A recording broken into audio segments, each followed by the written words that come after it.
네, 남해안에 상륙해 내륙을 따라 올라오고 있는 태풍 카눈이 전국의 곳곳에 생채기를 내고 있습니다. 이 시각 현재 카눈은 수도권을 지나며 서울에 근접하고 있는데요. 자세한 태풍 피해 상황과 대처 방안 사회부 정래원 기자, 장석환 대진대 스마트건설 환경공학부 교수와 함께 자세히 알아보겠습니다. 두 분 어서 오세요. 안녕하십니까? 네, 안녕하십니까? 네, 안녕하세요. 자, 지금 태풍의 이동 경로부터 저희가 알아보도록 하겠습니다. 9시가 되기 한 5분 전의 시간 8시 55분쯤 지나고 있는데 지금 태풍의 경로가 수도권을 지나고 있는 편입니까? 어떻습니까? 네, 그렇습니다. 기상청에 따르면 카눈은 오늘 늦은 밤 서울 북동쪽으로 올라가 수도권을 지날 것으로 예상됩니다. 카눈은 오늘 오후 6시쯤 충북, 충주, 북북동쪽 10km 지점을 지났는데요. 오후 9시에 서울 동쪽 50km 지점에 이를 것으로 보입니다. 자정 무렵에는 서울 북쪽 50km에 도달할 것으로 보여서 오후 9시부터 자정까지가 카눈이 서울을 가장 가까이 지나는 때가 될 전망입니다. 중심 기압과 최대 풍속은 각각 985헥토파스칼과 시속 86km로 강도 등급이 따로 부여되지 않을 정도로 세력이 약화했습니다. 오늘 오전 9시를 조금 넘겨 내륙에 상륙한 태풍 카눈은 15시간에 걸쳐 천천히 한반도를 관통할 것으로 예상됐는데요. 앞서 상륙 직전까지는 강도가 강을 유지했는데 경남 거제 부근에 상륙하면서 세력이 약해져 강도 등급이 중으로 내려갔고 지금은 더 약해졌습니다. 태풍의 평균 이동 속도와 비교해 카눈은 속도가 다소 느린 편인데요. 강도가 다소 약해진다고 해도 속도가 느리면 한 지역에 머무는 시간이 길어지기 때문에 피해를 키우는 요인이 될 수 있습니다. 네, 교수님, 이 카눈 경로가 굉장히 이례적입니다. 예, 그렇습니다. 남북을 이렇게 관통하는 경로인데 예. 이 카눈이 이전 태풍들과 비교했을 때 이렇게 이례적인 경로를 보이는 특별한 이유가 있을까요? 지금 카눈이 정중앙을 관통하고 있지 예. 않습니까? 그런 경우가 대부분은 뭐 거의 없었다고 보였죠. 대부분의 태풍이 오른쪽으로 꺾여지는, 예. 우리가 이제 중위도 지방이니까 편서풍의 영향으로 일본 쪽으로 꺾어지는 게 대부분인데 이번에는 이제 북태평양 고기압 세력, 오른쪽에 있는 북태평양 고기압 세력 때문에 그 세력에 밀려서 왼쪽으로 꺾여져 있고 또 왼쪽에는 이제 중국에 있는 티벳 고기압 세력 때문에 그 가운데 길로 이렇게 올라온 것 같습니다. 그래서 이 부분들이 굉장히 이례적이고 태풍의 반경이 지금 한 320km 정도 된다고 하거든요. 근데 한반도의 우리나라의 평균 폭이 300km 정도 됩니다. 그러다 보니까 정말로 소뚜껑처럼 딱 덮은 상태로 천천히 올라가는 그런 형태로 되어 있기 때문에 상당히 이례적이고 같은 태풍이라도 좀 더 피해가 좀 심할 수 있는 그런 조건을 가지고 있다 이렇게 보여집니다. 네, 말씀해 주신 대로 이례적으로 한반도를 관통하는 경로를 보였기 때문에 더 우려가 큰 상황입니다. 과거에 이제 우리나라를 지나간 태풍과 비교해 보면 좀 어떻습니까? 네, 말씀하신 것처럼 태풍 카눈은 역대 처음으로 한반도를 내륙에서 남북으로 종단하는 태풍으로 기록될 전망입니다. 과거에 우리나라를 지나간 태풍들을 다시 돌아보면요. 역대 가장 큰 피해를 낸 태풍은 사라와 루사 그리고 매미입니다.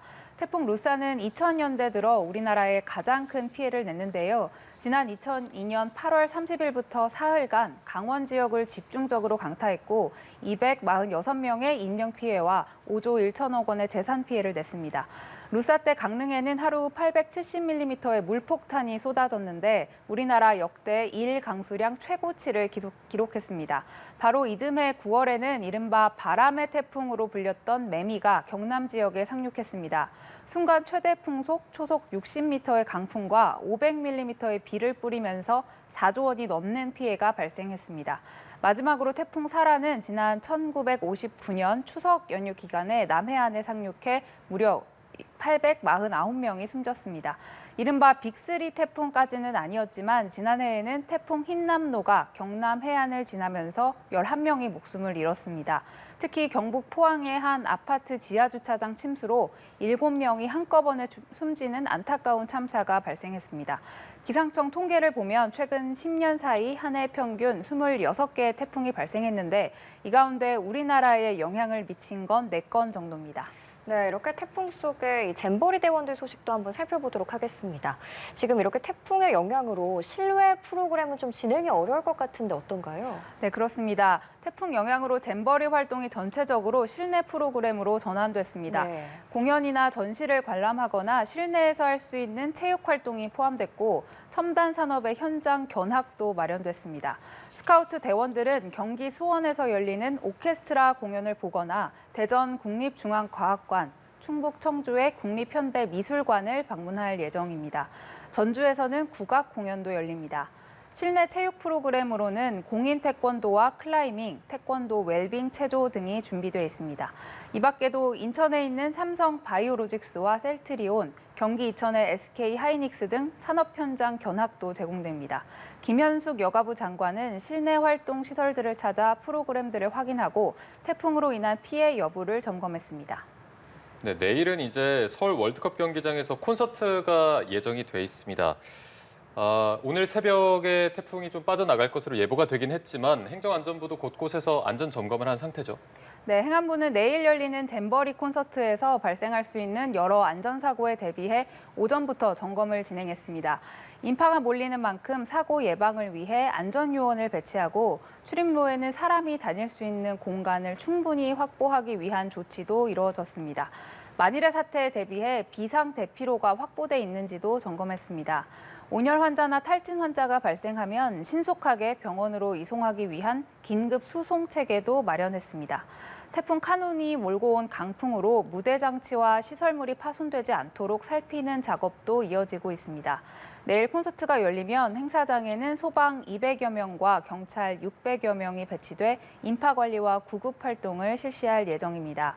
콘서트를 관람할 스카우트 대원들에게 제공하기 위한 물병 9만여 병이 준비 중이고 응급의료소는 행사장 안팎에 4개소가 설치됩니다. 네, 지금 카눈이 한반도 내륙 정중앙을 관통하고 있습니다. 예. 좀 전에도 좀 언급을 해주셨듯이 이 강풍 반경이 320km 정도라고 그렇습니다. 하셨잖아요. 예. 그러니까 한반도 전체가 이 위험 반경에 속해 있다 이렇게 봐야겠죠. 그렇습니다. 보통 태풍이 오른쪽으로 꺾어지는 일본 쪽으로 대부분 이제 남해에 도착해서 동쪽으로 즉 울릉도나 아니면 일본 쪽으로 이렇게 꺾어지는 게 이게 일반적인데 이번 같은 경우는 정중앙을 통과해서 태풍의 반경이 한 300km가 넘기 때문에 우리나라 전체가 영향권에 있다 이렇게 보여지고 그중에서도 이제 특별히 오른쪽 그러니까 이제 위험 반경이라고 하는 게 태풍을 중심으로 해서 이제 오른쪽 반경인데 그쪽 부분 같은 경우가 아침에 9시 20분에 도착한 거제부터 시작해서 남해안에 뭐 부산, 울산 그리고 맨 위쪽에 있는 강원도까지 이쪽 지역이 주로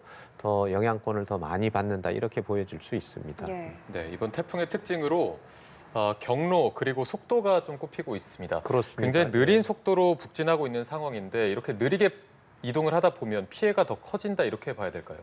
느리다고 하는 것은 아무래도 정체돼 있는 시간이 오래 걸린다는 예. 거겠죠. 맨 처음에 도착했을 때 시속 한 15km 정도였었는데 만약에 그 상태로 계속 북진을 했다면 우리나라에 영향을 한 30시간 정도까지 영향을 줬을 텐데 오면서 조금씩 이제 빨라지고 지금은 이제 시속 한 30km 혹은 35km까지 이렇게 됐기 때문에 한 17시간 정도의 영향을 주고 이렇게 빠져나가는 것은 그나마 좀 다행이라고 보여집니다. 이와 비슷한 정도의 속도를 가졌던 게 조금 전에 말씀하셨던 우리가 2002년도에 있었던 그 루사의 그 태풍의 속도가 시속 한 20km 정도였거든요. 그때도 시속 20km 정도에서 굉장히 많은 비를 뿌리고 갔는데 그 당시에 강릉에 하루에 870mm가 왔었습니다. 870mm라고 하는 것은 우리나라가 연평균 강수량이 한 1300mm 되니까요. 그러면은 연평균 오는 1년 동안에 올 것의 반 이상 온 것이죠. 그러니까 그 정도로 많은 양을 뿌리고 있는 거죠. 그러니까 태풍에서 많은 양의 구름을 지나가면서 오랫동안 머물고 있으면은 그 안에 있는 구름 안에 있는 많은 양의 빗물을 전부 다 뿌리고 지나간다 이렇게 보기 때문에 속도가 굉장히 중요하다고 보여집니다. 네, 태풍이 이렇게 느리게 지나가고 있는 와중에 피해 상황도 속속 들어오고 있습니다. 자세한 상황 알려주시죠. 네, 태풍이 지나간 대구 군위군 효령면 하천에서는 67세 남성이 숨진 채 발견됐습니다. 이 남성은 대구 시내 병원으로 이송됐지만 끝내 숨졌습니다. 또 대구 달성군에서는 전동 휠체어를 타고 가던 남성이 도랑에 빠졌다는 신고가 접수돼 실종자를 수색 중입니다. 실종장소 인근에는 계곡으로 이어지는 도랑이 있어서 당국은 남성이 급류에 휩쓸린 것으로 추정하고 있습니다. 대구 군위에서는 가족과 연락이 끊겼다라거나 제방이 붕괴됐다라는 구조 신고도 수십 건 들어왔습니다. 경북 경산에서는 한 지하차로에서 자동차 한 대가 고립돼 70대 여성 운전자 1명이 구조되기도 했습니다. 태풍이 지나간 울산에서도 낙석 사고와 도로 침수가 이어졌는데요. 오늘 새벽 4시 40분쯤에는 울산 동부의 방어진 순환로에 인근 산에서 굴러내려온 가로 3m, 세로 4m 크기의 바위가 떨어지는 사고도 있었습니다. 바위가 워낙 크다 보니 기계 장비로 바위를 깨서 옮겨야 했습니다. 경남 거제에서도 아파트 벽돌이 떨어지면서 주차돼 있던 차량 여러 대가 파손되는 사고가 발생했습니다. 또 가로수가 쓰러져서 차량 통행이 막히는가 하면 창원시에서는 역류와 배수 관련 신고도 잇따랐습니다. 오늘 오전 8시쯤에는 창원의 한 하천 인근에서 산책을 하던 70대 노인이 불어난 물에 고립되는 사고도 있었습니다.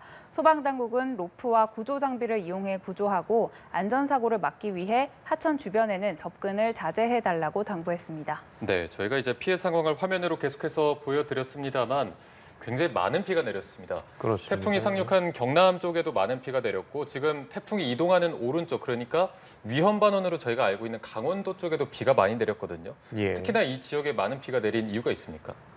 지금 아마 이제 수도권에 도달한 게 지금 9시부터 그다음에 한 오늘 자정까지의 그 위험한 지역이라고 볼 수 있는데 그중에 제일 가까운 적이 지금 정도부터 시작해서 강원도에도 상당히 그 많은 비가 내릴 걸로 예상이 되는데 네. 기상청 예보로는 내일까지 한 200mm가 더 온다고 합니다. 이미 한 400mm 정도가 왔기 때문에 앞으로 피해가 더 많이 생길 것인데요.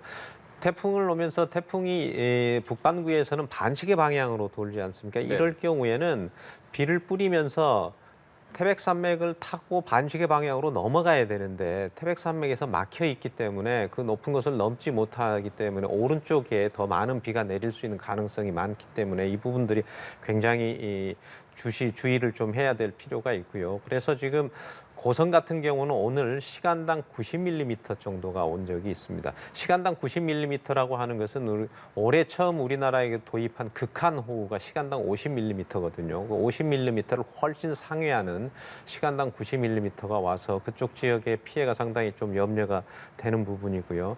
더구나 이제 강원도에는 바닷가 있지 않습니까? 네. 바닷가인 경우는 동풍이 부는 경우 태풍이 불 때 동풍이 부는 경우는 해 수면의 높이가 더 올라갈 수 있고 파도의 높이가 훨씬 더 올라갈 수 있기 때문에 해일이라든지 너울성 파도 이런 부분들이 상당히 좀 주의를 해야 될 필요가 있습니다.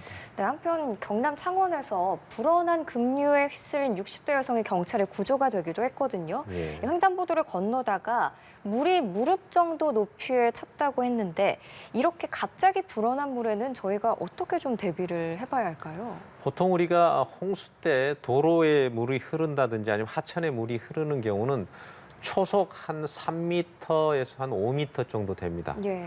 그 정도가 되면 초속 한 3m 이상이 되면은 웬만한 그 성인들도 그 자리에 버티고 서 있기가 어려운 상황이라고 보여지거든요. 그래서 따라서 특히 도로변에서 흐르는 물은 그 아스팔트나 시멘트는 굉장히 빠른 유속을 유발하기 때문에 그 위에 서서 무릎 높이 정도만 차더라도 이 부분을 견뎌내기가 쉽지는 않습니다. 특히 노약자분들은 굉장히 위험하고요. 네. 또 무릎 높이 정도의 차는 정도의 힘을 계산을 해보면 한 130kg 정도의 힘으로 밀어내는 정도이기 때문에 굉장히 어려운 상황이다. 따라서 발목 이상까지는 괜찮지만 발목보다 넘는 무릎 정도까지는 거기에 함부로 들어가거나 그쪽에 있는 부분들은 좀 어렵고 만약에 같이 갈 경우에는 여러 사람이 같이 스크럼을 짜고 가는 방법이라든지 예. 빨리 피신을 하는 방법으로 우리가 주의를 기울여야 할 것으로 보입니다. 네. 예. 마찬가지로 이제 경남 창원에서 있었던 사고 중에 하나가 도로의 맨홀이 버스의 바닥을 뚫고 올라온 저희가 사진도 준비가 돼 있을 텐데 바닥을 뚫고 올라온 사건이 있었거든요. 다행히도 인명피해는 없었던 거죠. 네, 맞습니다. 태풍의 영향으로 한때 시간당 60mm의 많은 비가 쏟아진 경남 창원에는 오늘 오전 8시쯤 맨홀 뚜껑에 버스 바닥이 뚫리는 사고가 발생했습니다. 당시 사고가 난 시내버스에는 기사와 승객을 합쳐 대여섯 명 정도가 타고 있었는데요. 사고는 주행하던 버스가 잠시 정차한 사이 발생한 것으로 알려졌습니다. 수압을 견디지 못하고 튀어오른 맨홀 뚜껑이 그야말로 버스 밑바닥을 뚫고 튀어오른 건데요. 다행히 파손 지점이 승객들이 앉아있던 좌석 부분이 아니라 버스의 중앙 부분이어서 인명피해는 없었습니다. 철제로 된 무거운 맨홀 뚜껑이 날아들면서 자칫 큰 사고로 이어질 수도 있었던 위험한 상황이었습니다. 폭우로 인해 빗물이 밀려들면서 맨홀 뚜껑이 수압에 솟구쳐 오르는 사고는 이번이 처음이 아닙니다. 지난해 폭우가 내린 서울 강남에서도 곳곳에서 맨홀 뚜껑이 빠져나오거나 물기둥이 치솟아 오르는 사례가 잇따랐는데요. 튀어오른 맨홀 뚜껑에 주변 도로의 아스팔트가 부서지는 경우도 있었습니다. 오늘 사고가 난 창원에서는 2014년에도 소나기성 폭우에 맨홀 뚜껑이 튀어올라서 지나가던 시내버스에 부딪히는 사고가 있었는데요. 당시 승객 등 3명이 타박상을 입기도 했습니다. 시설 관리와 더불어 폭우가 쏟아질 때는 맨홀 주변도 위험 지역으로 인식하고 조심하셔야 할 것 같습니다. 네. 네, 간혹 이렇게 비가 많이 올 때 맨홀이 그 자리를 이탈하는 사고가 종종 발생하는데 그렇습니다. 예. 이게 수압이 그만큼 세서 이런 일이 발생한다고 이해를 하면 될까요? 예, 당연히 수압이 높기 때문에 그런데 대부분 아마 그 지역이 다른 지역보다 좀 저지대일 거라고 보여집니다. 우리가 이제 하수관 맨홀 같은 경우는 저 높은 데서 낮은 곳으로 계속 흐르고 있는데 그 어떤 일정한 부분에 수압을 견디지 못하고 하는 부분인데 만약에 지금 정도의 버스의 바닥을 뚫고 올 네. 정도라고 한다면 그 정도의 수압이면은 제가 봤을 때 만약에 버스가 아니었으면은 최소한 한 10m는 물이 솟구칠 수 있는 정도의 수압이라고 보여지거든요. 10m면 한 3층 정도의 높이죠. 그 정도의 수압이 견딜 수 있을 정도로 하는 부분들은 쉽지 않기 때문에 상당히 위험하다고 보여지거든요. 네, 그러면 집중호우에 대비했을 때 이 수압, 맨홀 관리법은 어떻게 좀 하면 좋을까요? 일단은 저지대의 그 맨홀 관리를 좀 해야 되고 저지대의 맨홀 관리는 일단 하수 관로의 관리를 먼저 해야 됩니다. 그러니까 저지대의 수압이 한 곳에 몰리지 않도록 네. 분산을 시킬 수 있는 그런 하수 관리에 집중적인 어떤 관리가 좀 필요하고요. 또 하나는 하수관이 설령 수압에 의해서 탈락이 되더라도 이 탈락된 형태가 전체가 탈락되지 않고 한쪽으로만 열고 한쪽으로만 닫힐 수 있는 그런 형태로 구조를 좀 바꾸는 그런 예. 방법도 좀 있고요. 또 하나는 뚜껑이 열린 상태에서 상황을 잘 모르는 밤중 같은 데에 그 사람이 빠져서 사망 사고가 나는 경우도 작년에 강남 같은 경우에서 네. 일어나지 않았습니까? 따라서 뚜껑이 열린 안쪽에 그물망 같은 거 설치해서 다른 어떤 이물질이라든지 아니면은 사람이 거기에 맨홀에 빠지는 그런 것들을 좀 방지할 수 있도록 이것은 이제 지자체가 관리 책임자이기 때문에 아마 시군에서 이런 부분들을 좀 신경 써서 관리를 할 필요가 있다고 보여집니다. 네, 이렇게 비가 많이 올 때는 맨홀도 위험하고 저희가 바람에 대한 대비를 좀 해야 될 것 같은데 지금 태풍의 강도가 강에서 중 그리고 중에서도 조금 더 약해진 상태로 전해지고는 있지만 그래도 위력이 강하기 때문에 특히나 이런 도시에서 빌딩이 많고 그런 빌딩풍이 불 때가 더 위험하지 않겠습니까? 어떤 점을 특히 주의해야 될까요?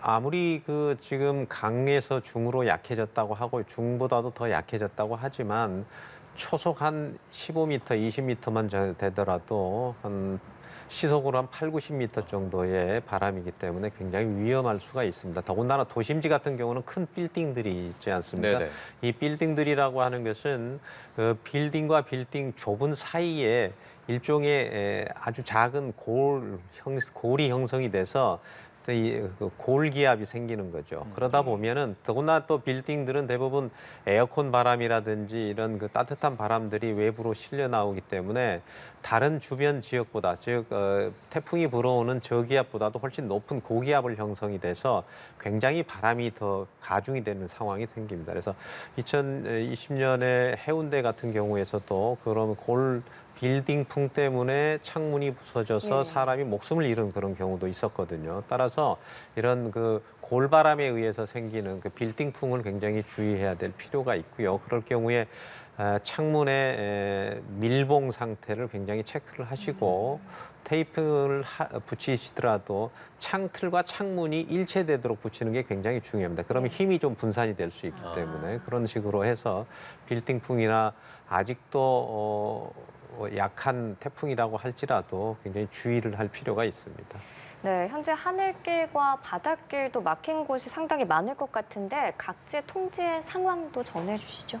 네, 우선 국토부는 카눈 북상에 따라 항공기 운항 계획을 대폭 조정했습니다. 오후 6시 기준 전국 14개 공항에서 항공기 355편이 결항됐는데요. 이 가운데 국내선이 279편, 국제선이 76편이었습니다. 각 항공사는 또 태풍 안전 매뉴얼에 따라 항공기를 안전한 곳에 옮기거나 고정해두고 연료와 물탱크로 무게를 늘리는 등 대비하고 있습니다. 태풍 영향으로 국제선 항공편의 경로가 일부 수정되기도 했는데요. 우회 항공편의 경우에는 항공로상에서 안전을 확보하기 위해 항공기간 간격을 평소보다 넓게 적용하고 있습니다. 태풍이 지나간 제주공항에서는 일부 항공편 운항이 재개됐고 남부 지역 공항들도 점진적으로 운항을 재개할 예정입니다. 제주는 태풍 영향권에서 벗어나더라도 한반도 전역이 태풍 영향권에 있다 보니 다른 지역 공항의 상황도 중요한데요. 대부분 지역 공항에서 기상 상황이 좋지 않아서 당분간은 운항에 차질이 이어질 것으로 예상됩니다. 철도는 피해 복구 중인 충북과 정선, 영동 등 3개 노선의 운행이 중지됐습니다.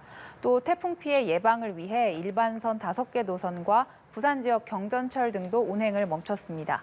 마찬가지로 오후 6시 기준 도로 620곳과 둔치 주차장 284개소, 해안가 198개소가 통제되고 있습니다. 네, 이렇게 시설물 피해 그리고 하늘길과 바닷길이 막히는 상황에서 국가유산 피해도 잇따랐습니다. 지금 구미에서 천연기념물인 반송이 태풍의 영향으로 쓰러졌고 속리산 정이품송 이게 600살이 넘었다고 하는데 이게 가지가 또 몇 개 부러졌다고요. 네, 카눈 북상으로 강한 바람이 불면서 경북 구미의 천연기념물 소나무인 반송 일부가 쓰러졌습니다. 경북 소방은 오늘 오전 6시쯤 구미시 선산읍 독동리 반송 일부가 쓰러졌다는 신고를 받고 출동했는데요. 소방당국은 안전조치 후에 문화재청과 구미시에 통보했다고 밝혔습니다. 천연기념물 357호인 이 반송은 나이가 약 400년으로 추정됩니다. 높이는 13.1m, 밑줄기 둘레 4.05m로 우리나라에서 가장 크고 오래된 반송 중 하나입니다. 반송은 소나무의 한 종류인데요. 줄기가 밑동에서부터 여러 갈래로 갈라져서 줄기와 가지의 구별이 없고 전체적으로 우산과 같은 모습이 특징입니다.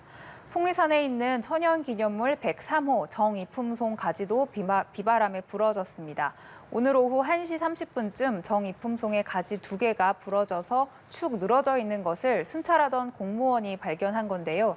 순간 풍속 초속 18.7m의 세찬 비바람을 이기지 못한 것으로 보입니다. 보훈군은 문화재청에 상황을 전달하고 청주 나무병원 관계자에게도 도움을 요청했습니다. 수령이 600여 년으로 추정되는 정이품송은 그동안 태풍이나 돌풍 등의 크고 작은 가지가 부러지는 피해를 받습니다. 네, 이렇게 안전사고 위험도 커지면서 외부 활동을 최소화하기 위한 대책도 나오고 있는데요. 정부 부처별 대응 상황은 어떻습니까? 네, 중대본은 오늘 오전부터 17개 시도와 관계 부처들이 참석한 가운데 대처 상황을 재점검했습니다. 인명피해를 최소화하는 게 가장 중요한 과제였는데요. 중대본은 해안가 저지대와 지하 사업장 등 위험 지역은 수시로 들여다보고 지하차도에는 담당자를 현장에 배치하도록 지시했습니다. 또 작은 위험 요인이라도 감지되면 즉각 주민을 대피시키는 등 지나칠 정도의 조치를 해달라라고 주문했습니다. 태풍이 우리나라를 완전히 빠져나갈 때까지 전 기관은 비상근무 태세를 유지하게 됩니다.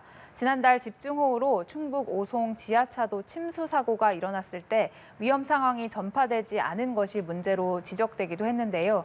중대본은 재난 상황을 접수하면 기관장에게 직보해 기관장 중심으로 상황 대응을 하라고 강조했습니다. 고용부는 카눈 북상에 따라 출퇴근 시간을 조정해달라고 권고했습니다. 또 교육부는 교육청과 국립학교 등의 학사 일정 조정을 적극 검토해달라고 요청했고 전국 학교의 비탈명과 배수로 등 시설을 점검했습니다.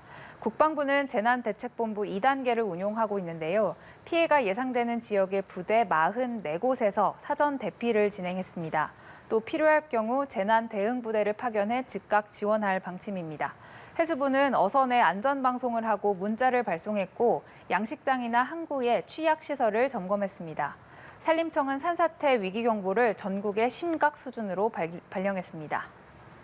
네, 사실 지난번에도 장마가 굉장히 많이 왔고 이번에도 태풍의 경로가 굉장히 유동적이어서 그 피해에 대한 우려가 더 있었던 부분인데 앞으로 이렇게 이상기후가 잦아질 것이란 예보 속에서 우리의 어떤 재난 체계도 전면 재정비가 필요해 보이거든요. 그렇습니다. 지금 이상기후가 거의 일상화되다시피 하는 그런 상황이기 때문에 지금까지 전통적인 방식의 재난관리, 전통적인 방식의 설계 이런 부분들이 좀 전면적으로 좀 바뀌어져야 될 부분이 있고요. 그와 마찬가지로 사후보다는 사전 중심의 재난관리가 굉장히 중요하고 행안부에서도 앞으로 이제 그런 식으로 맞춤을 해 나갈 것으로 이렇게 됩니다. 또 하나는 중요한 것은 예산이죠. 국가의 예산이 재난에 많은 부분들이 좀 쓰여야 될 부분이 있는데 우리가 대부분 재난이 예방, 대응, 복구 3단계라고 보면 예방에 대한 투자를 좀 많이 해야지만 예방에 대한 투자는 복구나 대응에 관련된 비용보다 거의 3배 내지 4배가 더 적게 드는 부분이기 때문에 예방에 대한 투자를 좀 선제적으로 좀 할 필요가 있다. 또 기후변화에 따르는 여러 가지 법 제도나 설계 기준도 좀 바꿔야 될 필요가 있다. 이렇게 좀 생각을 합니다. 네. 예방에 대한 선제적 투자가 우선돼야 한다라고 말씀해 그렇습니다. 주셨습니다. 지금까지 사회부 정래원 기자, 장석환 대진대 스마트건설 환경공학부 교수와 함께 태풍 상황과 관련해서 자세히 알아봤습니다. 두 분 고맙습니다. 고맙습니다.